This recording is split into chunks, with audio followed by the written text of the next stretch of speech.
A Epifania do Senhor é a festa da manifestação de Deus ao mundo. A palavra Epifania vem do grego epifaneia e significa revelação, aparição. O Deus infinito se faz pequeno, visível, acessível para que nossos olhos possam contemplar o mistério do amor encarnado. Diante da manifestação de Deus, nem todos acolhem com alegria. Herodes, escravo do poder, treme diante de um menino. O rei que tudo possui não tem paz. O poder terreno, quando se torna absoluto, gera medo, violência e vazio. Os sumos sacerdotes e escribas conheciam as profecias. Sabiam onde o Messias deveria nascer. Mas o conhecimento sem amor os deixou frios. Quem possui a verdade, mas não a ama, acaba se afastando dela. Então, os magos eram pagãos, mas tinham o coração dócil à voz de Deus. Viram um menino pobre e reconheceram nele o rei, o homem verdadeiro e o próprio Deus. A Epifania acontece onde a fé, busca e adoração. O Senhor esteja convosco.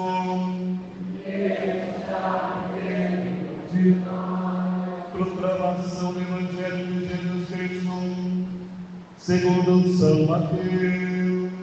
Glória a vós, Senhor.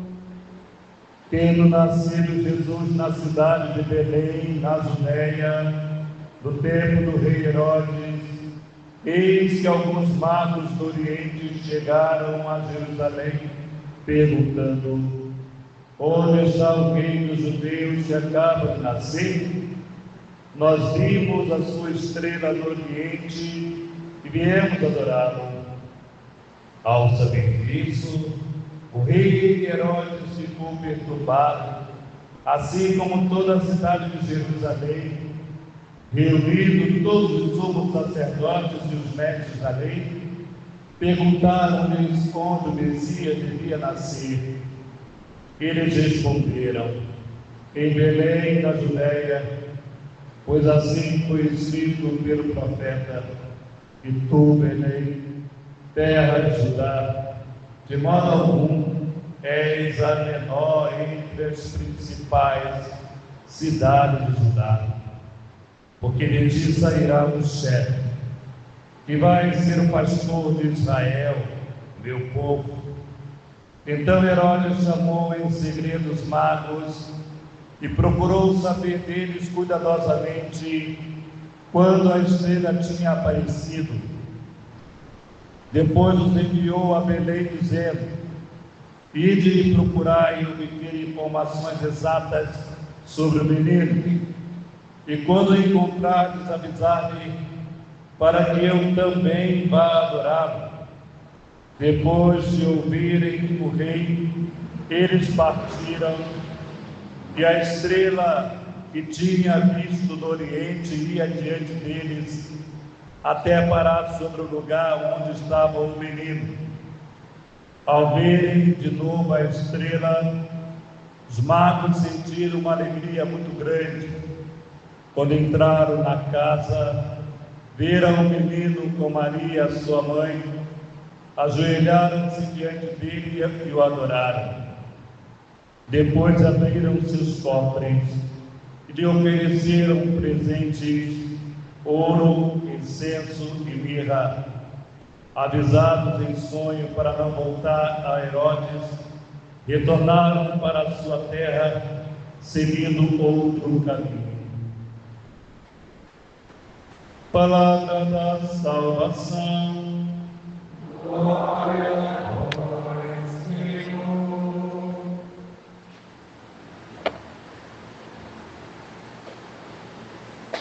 Queridos irmãos e irmãs, estamos dentro de uma leitura belíssima nesse segundo, entre esse domingo, dia 8, do dia 2 ao dia 8, que nós celebramos a Epifania do Senhor. Primeiro, o convite de Isaías: levanta-te, acenda as luzes de Jerusalém, porque chegou a tua luz, apareceu sobre ti a glória do Senhor. Eis que está na terra, a terra estava envolvida em trevas, e nuvens escuras cobriam o povo mais de apareceu o Senhor. É um ponto muito interessante. Parece que nós vivemos nem a recordação, porque é uma recordação. O Natal, celebrar o Natal é uma recordação. Jesus não nasceu agora no dia 25. É uma recordação. E essa recordação quer que eu e você acendamos as luzes da nossa vida, acendamos as luzes do nosso coração, porque Ele chegou. Porque Deus chegou na nossa vida. E porque Deus chegou na nossa vida, não faz sentido nós deixarmos com que as dificuldades, seja elas de que natureza forem, sejam maior do que a graça de Deus. Porque se eu permitir que a graça de Deus, ou melhor, que as desgraças, ou seja, as trevas e a escuridão sejam maiores do que a graça de Deus, é sinal que eu não estou vivendo uma recordação, recobrando a minha memória do que já aconteceu. O menino nasceu, cresceu, morreu e ressuscitou. Esse é o ponto ápice para a nossa vida. Por isso Isaías diz: olha, para com isso, acenda as luzes, para de chorar, para de não ver o melhor para amanhã, para de ficar olhando com pessimismo para o amanhã. Ah, não tem mais jeito, fulano não tem mais jeito, minha casa não tem mais jeito, minha igreja não tem mais jeito, não sei quem, mas não tem mais jeito. Como é que é isso? Se eu não consigo olhar com essa perspectiva de melhoras, é sinal que eu não estou vindo para adorá-lo. Vinde adorá-lo. Por isso, nos encanta o salmista dizendo: as nações de toda a terra hão de adorar, ó Senhor, de toda a terra. Não é do bairro de Senador Camará, do bairro de Realengo, do bairro de Botafogo, não. Todas as nações vão adorar-nos. Todas são todas. E aí vai nos falar a carta de São Paulo de Efésios: se ao menos soubesse da graça que Deus me concedeu para realizar o seu plano a vosso respeito. Aqui, amados irmãos, olha, aqui São Paulo mexe com a estrutura dos judeus de tal modo, porque ele está dizendo que Cristo está admitindo os pagãos a mesma herança, admitindo, trazendo para junto de si os pagãos. Ou seja, não é mais por esse ter nascido aqui, ou nascido ali. Agora a razão é Cristo, que veio suscitar a alegria e restaurar a vida de todas as nações. Não é mais porque esse nasceu judeu, esse nasceu fariseu, esse nasceu saduceu, não importa. Para Cristo não importa. Para Cristo não importa como você está. Para Cristo importa que você veio, e você veio adorá-lo. Não importa se você acabou de pecar antes de chegar aqui. Não importa se a sua fé não é uma fé amadurecida, é uma fé que às vezes está lá em cima, às vezes está lá embaixo. Não importa. O que importa é que você veio, é que você está aqui, do jeito que você está. São Paulo está dizendo: vamos acolhê-los, vamos acolher a todos do jeito que está, para a experiência com o Senhor. E isso, amados irmãos, para os judeus, dizer que todos que estavam ali também eram herdeiros da promessa, era complicado. E Cristo, Deus maravilhoso, abre o céu a todos nós, abre o céu a todas as nações. Por isso, o Evangelho vai nos falar, tendo nascido Jesus na cidade de Belém, na Judéia, no tempo do rei Herodes, eis que alguns magos do Oriente chegaram a Jerusalém perguntando: onde está o menino que acaba de nascer? Nós vimos a sua estrela no Oriente e viemos adorá-lo. Agora percebam assim, amados, olha, eles vieram para adorar, porque eles viram uma estrela. Quando nós chega à noite, olhamos para uma estrela, olhando para aquela estrela, significa o que para nós? Nada, é apenas uma estrela. Mas o que tinha naquela estrela, a ponto daqueles homens que tinham seus negócios, ou seja, homens ocupados, reis, que tinham a sua realeza a cuidar, e seguiram uma estrela. Mas como é que é isso? Porque algumas pessoas lá viram essa estrela e outros não viram a estrela. Tem gente, amados irmãos, que a gente diz assim, olha, e que diz assim para alguém: você sai do horário da missa lá na paróquia Nossa Senhora lá? Alguém diz assim: eu sei, é tal hora, olha, e no domingo é tal hora, mas ele não vem.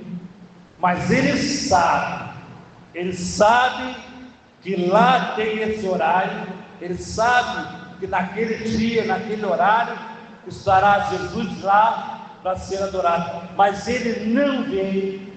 Ele sabe, mas por que ele não vem? Já que ele sabe, porque ele não fez a experiência de adorar a Deus, porque ele não sabe adorar a Deus, porque ele não consegue adorar a Deus.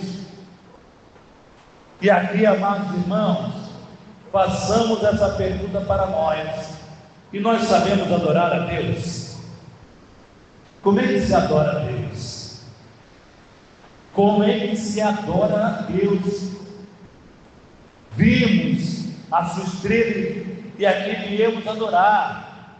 Se adora a Deus como? Como os reis magos, oferecendo tudo o que tem dentro. Eles abriram um cofre. Abrir o cofre, biblicamente, significa abrir o coração. Primeiramente, abrir-se para Deus. Primeiramente, reconhecer que Ele é maior do que tudo, que Ele é a razão do meu viver, que Ele é a causa pelo qual eu estou aqui. Adorar a Deus, em primeiro lugar, é reconhecer a importância de Deus na sua vida. Se aquela pessoa que sabe o horário das missas, que sabe o horário das confissões, que sabe o horário do atendimento espiritual, mas que não vem, é porque ele não abriu o coração totalmente para o Senhor. E quando nós não abrimos o coração para Deus, nós vamos à igreja, nós estamos na igreja, mas nós não estamos adorando, porque nós não reconhecemos muitas vezes aquele que eu tenho que adorar. A forma de adorar é se dispor de si mesmo, suas preocupações, suas angústias, seus medos, suas dúvidas, e olhar para o Senhor e dizer: Senhor, eu estou aqui porque eu te amo, eu estou aqui porque eu reconheço que Tu és o meu Senhor. Eu estou aqui porque eu reconheço a Sua grandeza. Eu estou aqui porque eu dependo de Ti. Por isso eu estou aqui. Isso é adoração. Isso é adorar a Deus. Triste das pessoas que servem o homem como ser o homem. Alguém tem visto as minhas fotos por aí, pelos Facebook da vida, e está dizendo que o padre está famoso. Estão dizendo assim, padre, você está famoso. Amados, a minha fama depende daquele que eu adoro, não das estrelas do mundo. Não porque esse é um artista K, um artista A, B, C, não. A minha fama precisa estar acima de qualquer ser humano. Então nós precisamos entender que a nossa adoração tem que ser somente para Deus e por Deus. Se não, amados, nós adoramos um artista das emissoras de sei lá qual for. O padre não vai falar uma emissora porque o padre está gravando. Fiquei certo. Então, porque é um cantor, porque é por... Não! Porque senão nós passamos para isso, nós vamos adorar o dinheiro, vamos adorar o prazer, vamos adorar a natureza como toda, vamos adorar os políticos, vamos adorar os padres, os bispos, o Papa, vamos adorar. Mas a nossa essência é adorar a Deus, então somente a Deus, e outras coisas virão em seguida. Amar as pessoas humanas, amar a pessoa do Papa, amar a pessoa dos bispos, amar a pessoa do nosso sacerdote, amar, mas adorar somente a Deus, reconhecer a grandeza de Deus. Por isso hoje nós somos chamados, e para terminar eu digo, aqueles homens acharam a razão daquela estrela. Por que essa estrela está me chamando a atenção? Porque ela estava me levando para Jesus. Por que você veio aqui hoje? Você veio para colocar Jesus, que está a exaltar. E aqui, amados, nós precisamos prestar muito atenção nesse ponto. Depois que eles voltaram por outro caminho. Olha que bonito. Voltaram para o outro caminho. O que significa para nós? Se nós sairmos aqui da igreja e não voltarmos para o outro caminho, ou seja, voltar para o caminho do qual nós estamos perdidos, o caminho da fofoca, o caminho da mentira, o caminho da pornografia, o caminho da sexualidade, o caminho da desobediência, o caminho da violência.